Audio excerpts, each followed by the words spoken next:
Akan berbicara dari 3, 2, 1. Tim proposisi mungkin menyesali narasi Dewan ini mendekriminalisasikan kejahatan tanpa korban karena pendekatan tersebut mengabaikan risiko signifikan dan konsekuensi tak terduga yang dapat ditimbulkan oleh masyarakat kita. Sangat bangga berada di tim oposisi. Kami dari tim oposisi hadir untuk menentang gagasan yang tampaknya progresif namun ceroboh Dewan Juri yang terhormat. Kami tidak menampik perlunya empati atau perbaikan sistem, namun dekriminalisasi bukanlah solusi ajaib yang mereka gambarkan. Sebaliknya, kami berargumen bahwa langkah ini justru akan merobek jalinan sosial yang ada, membebani sistem layanan publik yang secara berlebihan, serta ironisnya Dewan Juri yang terhormat justru meningkatkan kerentanan individu yang seharusnya ingin kita lindungi. Di sini kami sebagai tim oposisi akan membuktikan mengapa mosi ini tidak benar dan layak memenangi debat pada siang hari ini dengan mosi Dewan ini mendekriminalisasikan pihak kejahatan tanpa korban. 3 hal definisi sebelum mulai kepada argumen saya, yaitu status quo, yang kedua adalah apa yang akan dibela kedua sisi, dan yang ketiga adalah definisi mosi. Yang pertama, status quo saat ini mengacu pada kondisi hukum dan sosial yang berlaku di Indonesia. Dalam konteks kejahatan tanpa korban, status quo saatnya adalah tindakan-tindakan ini dikategorikan sebagai tindakan ilegal dan dapat dikenai sanksi pidana.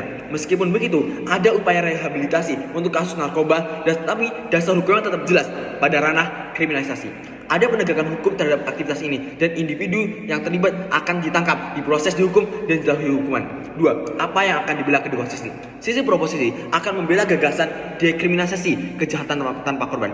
Mereka akan berargumen bahwa tindakan ini tidak menyebabkan penderitaan langsung pada korban, bahwa penanganannya harus bergeser pada ranah pidana ke ranah publik atau sosial, dan bahwa dekriminalisasi justru akan menciptakan masalah yang lebih besar seperti pasar gelap, stigma, beban penjara, dan sebagainya. Mereka akan fokus pada rehabilitasi, pengurangan dampak buruk, dan kebebasan individu. Sedangkan pada sisi oposisi akan membela status quo atau menentang dekriminalisasi secara total. Di sini kami akan berargumen bahwa meskipun tidak ada korban secara langsung, kejahatan ini menimbulkan dampak negatif yang tidak langsung signifikan pada masyarakat, memicu kejahatan yang sekunder dan berpotensi meningkatkan eksploitasi. Di sini kami akan menekankan pentingnya pencegahan, kontrol sosial melalui hukum, dan juga resiko konsekuensi yang tak terduga jika dekriminalisasi ditetapkan. Yang ketiga adalah definisi mosi. Mosi perdebatan pada siang hari ini adalah Dewan ini akan mendekriminalisasikan kejahatan tanpa korban. Sehingga yang pertama, dekriminalisasi berarti menghilangkan sanksi pidana untuk tindakan-tindakan yang saat ini dianggap kejahatan. Tindakan tersebut tidak lagi dianggap sebagai pelanggaran hukum yang dapat dihukum penjara atau denda pidana. Penting untuk dicatat bahwa dekriminalisasi berbeda dengan legalisasi, yang berarti tindakan sepenuhnya legal dan diatur oleh pemerintah, dan ilegalisasi yang berarti tindakan tersebut tetap ilegal tetapi penegakannya lebih lunak. Dalam konteks mosi ini, dekriminalisasi berarti seseorang tidak akan dipenjara dan tidak akan didenda apapun secara pidana karena melakukan tindakan tersebut. Kedua, kejahatan tanpa korban mengacu pada tindakan yang ilegal yang tidak menyebabkan penderitaan fisik atau finansial yang langsung pada pihak lain yang tidak menyetujui atau melibatkan pelaku dan korban saling menyetujui. Contoh yang relevan dalam konteks ini adalah penggunaan narkoba untuk konsumsi pribadi, perjudian, dan lain sebagainya. 3 sanggahan menurut kami yang cukup jelas sebelum kami memasuki debat pada siang hari ini. Yang pertama, pihak proposisi mengusulkan pergeseran model kesehatan publik dengan pusat rehabilitasi profesional dan juga mengalokasikan kembali sumber daya. Namun Dewan Juri yang terhormat, implementasi model semacam ini membutuhkan investasi yang tentunya besar dan juga infrastruktur yang juga sebesar yang mungkin tidak realistis atau berkelanjutan dalam skala besar. Tanpa sumber daya memadai, dekriminalisasi dapat menyebabkan kekacauan sosial dan peningkatan masalah yang tidak tertangani, yang boleh jadi sampai menyebabkan masalah ekonomi. Dewan Juri yang terhormat, kita sebagai negara Indonesia, negara berkembang, tentunya memiliki masalah atau segudang masalah yang lebih penting untuk diselesaikan. Sehingga dibandingkan mengalokasikan dana ke pusat rehabilitasi pelaku kriminal, ada baiknya kita lebih fokus ke masalah-masalah yang lebih substansial. Kedua adalah keadaan mendesak, bukan pembenaran universal untuk setiap kejahatan. Argumen bahwa kondisi ekonomi rendah mereka memaksa seseorang melakukan kejahatan tanpa korban adalah generalisasi yang berbahaya. Dewan Juri terhormat, meskipun kita mengakui bahwa kesulitan ekonomi adalah faktor pendorong, kita tidak bisa serta-merta menjadikan pembenaran universal untuk melanggar hukum. Jika kita menerima logika ini, maka hampir semua bentuk kejahatan bisa dibenarkan dengan alasan kepepet, terpaksa, karena tekanan ekonomi yang akan mengikis fondasi sistem hukum dan moralitas sosial kita. Jutaan orang di Indonesia menghadapi kesulitan ekonomi yang sama atau bahkan lebih parah. Dewan Juri yang terhormat, namun mereka memilih jalan yang halal dan juga bermartabat.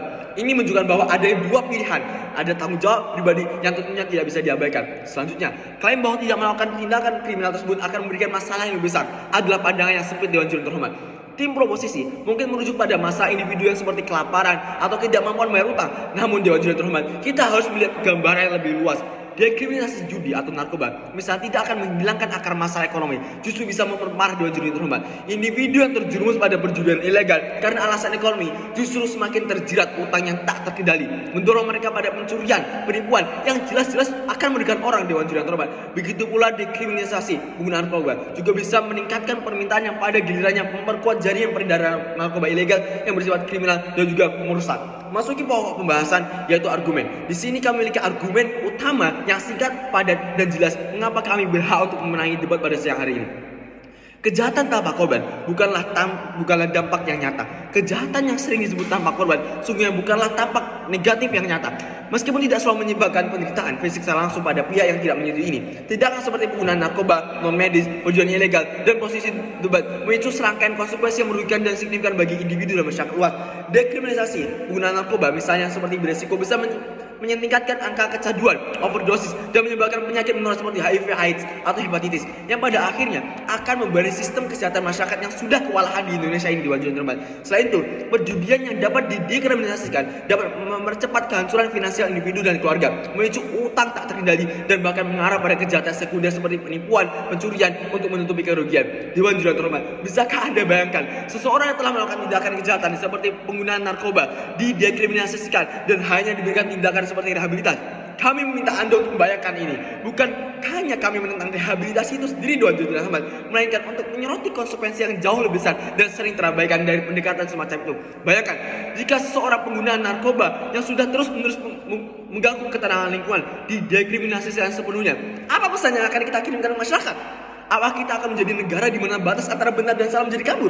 Di mana tanggung jawab atas tindakan pribadi menguap di hadapan argumen tanpa korban yang tentunya terjadi pada efek jerah pada hukum itu sendiri. Ancaman hukuman pidana merupakan seperti penjara berfungsi sebagai penahan benteng terakhir bagi banyak orang di ambang kancuran. Tanpa batas yang jelas, kita beresiko melihat peningkatan signifikan dalam aktivitas-aktivitas merusak ini, membanjiri sistem rehabilitasi yang belum tentu siap dan menciptakan kekacauan sosial yang lebih besar yang seperti kita hadapi saat ini.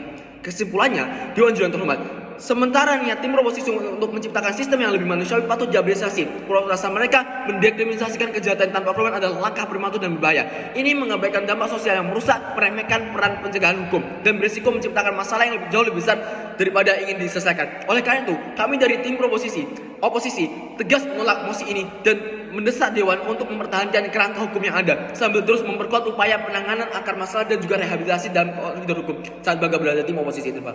Terima kasih.